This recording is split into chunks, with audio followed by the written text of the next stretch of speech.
Impact of covid on real estate market. बहुत सारे लोग ये बात कर रहे हैं कि मार्केट्स डाउन जाने वाली हैं, प्रॉपर्टीज के प्राइसेस गिरेंगे, पूरा रियल एस्टेट मार्केट जो है वो पूरा ही डाउन जाएगा।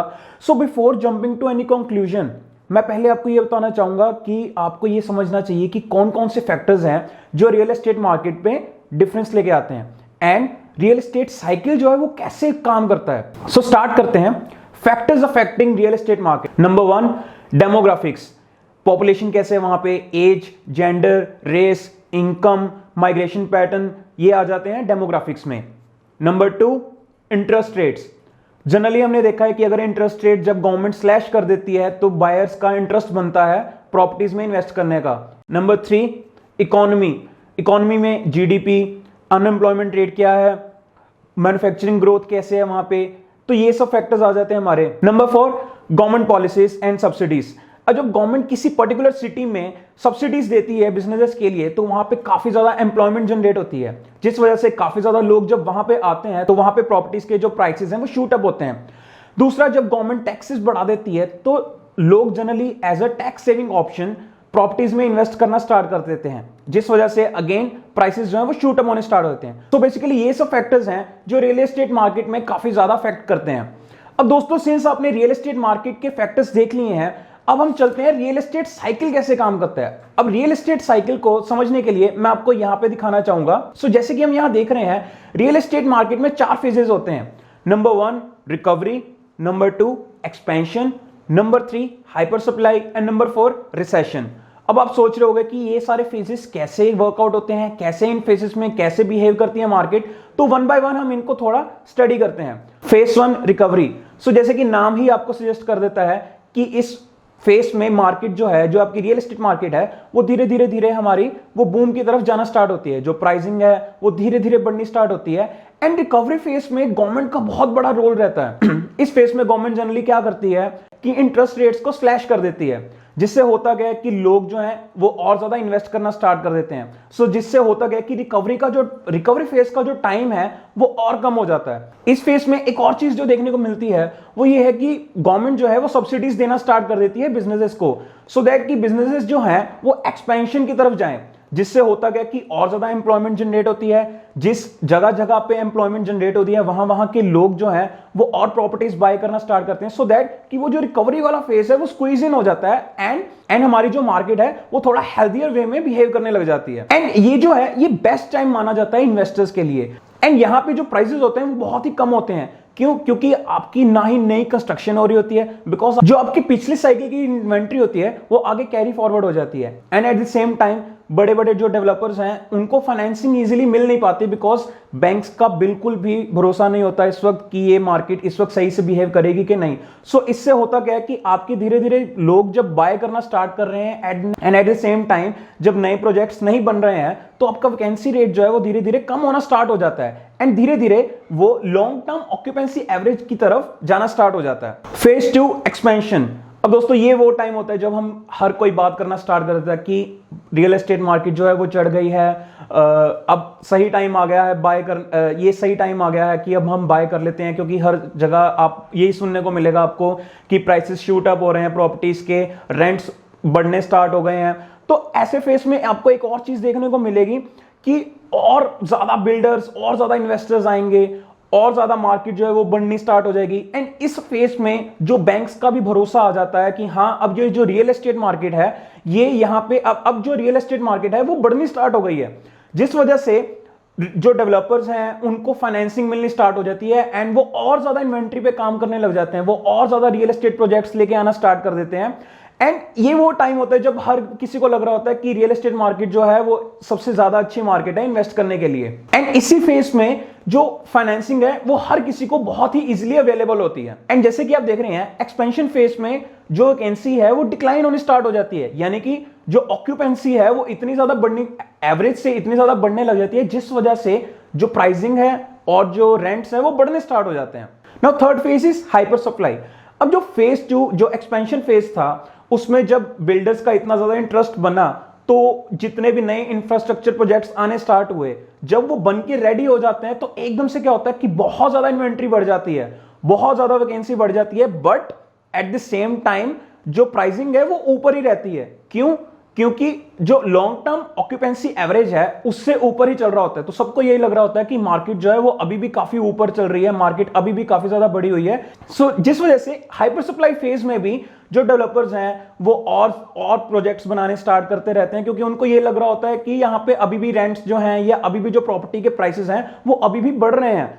तो जिस वजह से एकदम से हाइपर सप्लाई फेज के कारण क्या होता है कि एकदम से हम रिसेशन फेज में जाते हैं, फेज 4 रिसेशन, जो कि नाम से ही पता चल रहा है कि हाइपर सप्लाई में जब इतनी ज्यादा इन्वेंट्री बना दी गई तो एकदम से जो वैकेंसी रेट है वो इतना ज्यादा बढ़ जाता है कि जो ऑक्यूपेंसी रेट है वो लॉन्ग टर्म ऑक्यूपेंसी एवरेज से कम चला जाता है, जिस वजह से कंपटीशन बहुत ज्यादा बढ़ जाता है एंड प्राइसिंग जो है वो बहुत ज्यादा नीचे जानी स्टार्ट कर देती है।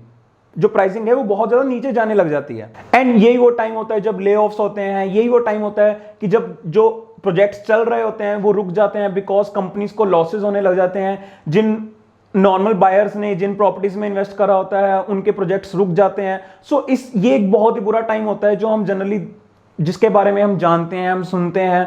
सो दोस्तों, जैसे कि हमने ये रियल एस्टेट साइकिल डिस्कस करा, इसमें अलग अलग फेजेस डिस्कस करें। अब जो कोविड-19 का जो इंपैक्ट होगा वो इन सब पे अलग अलग होगा। हर मार्केट जो है वो डिपेंड करती है कि किस सिटी की मार्केट जो है वो कहां पे इस वक्त होगी। रेजिडेंशियल मार्केट्स हैं वो अलग फेस में चल रही हैं, जो कमर्शियल रियल एस्टेट है वो अलग फेस में चल रही है। तो हम वन बाय वन इनको भी डिस्कस करेंगे। बिफोर दैट हम मुंबई की हाउसिंग मार्केट यानी रेजिडेंशियल मार्केट को हम देखेंगे। सो बेसिकली ये ग्राफ है housing price index quarter percentage change का, मुंबई और टॉप 50 सिटीज के एवरेज का। सो यहां पे अगर आप देखोगे क्वार्टर परसेंटेज चेंज का मतलब कि पिछले क्वार्टर से अगले क्वार्टर में कितना परसेंटेज डिफरेंस आया, यानी कि कितना प्राइस आपका पिछले क्वार्टर से कम हुआ या बढ़ा। तो जैसे कि हम मुंबई का देखते हैं, ये ग्राफ जो है हमारा ये 2013 जून से सितंबर 2019 तक का है। तो ये जो फेस अगर आप देख रहे हैं,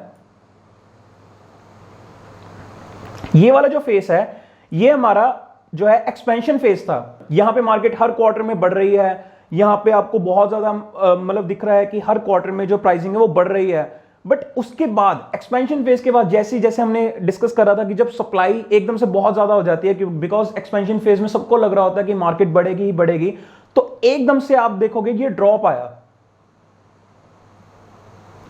now this is hyper supply phase. अब हाइपर सप्लाई की वजह से हुआ क्या कि प्राइसिंग नहीं गिरी। प्राइसिंग आप अभी भी आप इस ग्राफ में अगर देखेंगे तो प्राइसिंग नहीं गिरी है, इंस्टेड जो प्राइसिंग का बढ़ने का जो रेट था वो कम हो गया। अब हाइपर सप्लाई फेज में आप एक ध्यान से समझिए कि कभी भी प्राइसिंग नहीं कम होती, बट इंस्टेड जो प्राइसिंग बढ़ने का जो रेट होता है वो कम हो जाता है। एंड हाइपर सप्लाई के बाद फिर उसके बाद फॉलो करता है हमारा रिसेशन।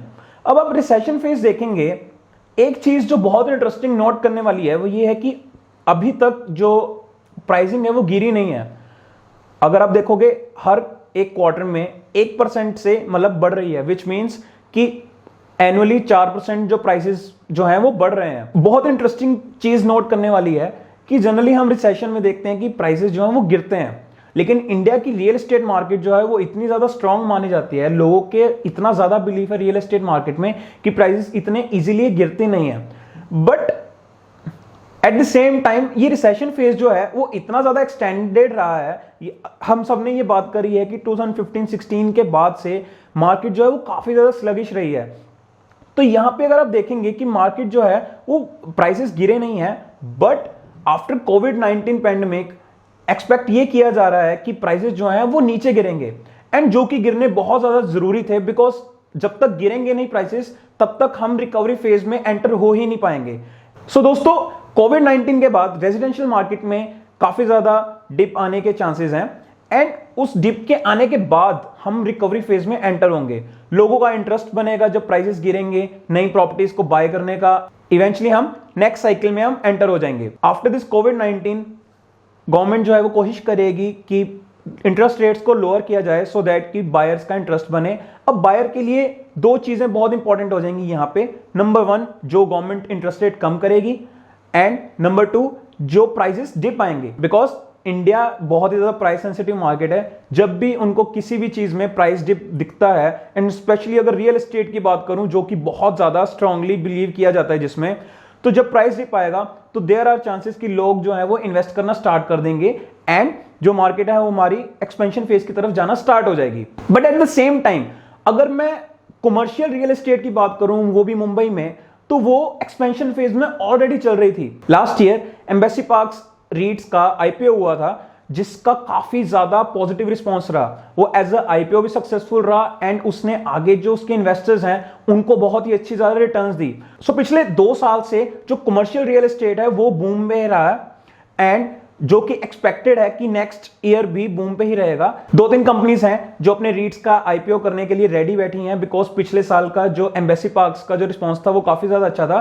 तो इसीलिए दोस्तों मैं ये कहना चाहता हूं कि पहले आप ये देखें कि आपकी जो मार्केट है वो रियल एस्टेट साइकिल के कौन से फेज में है एंड उसी बेसिस पे आप जज कर पाएंगे।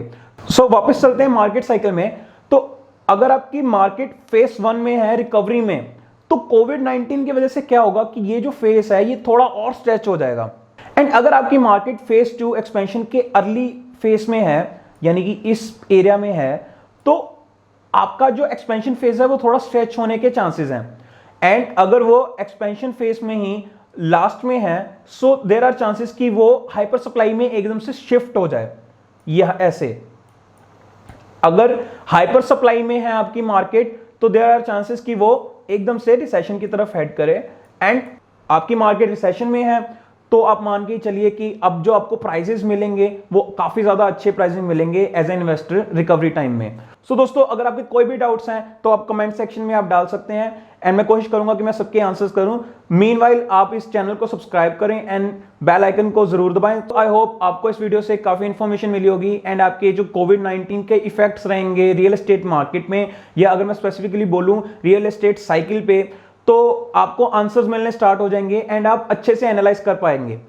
Thank you.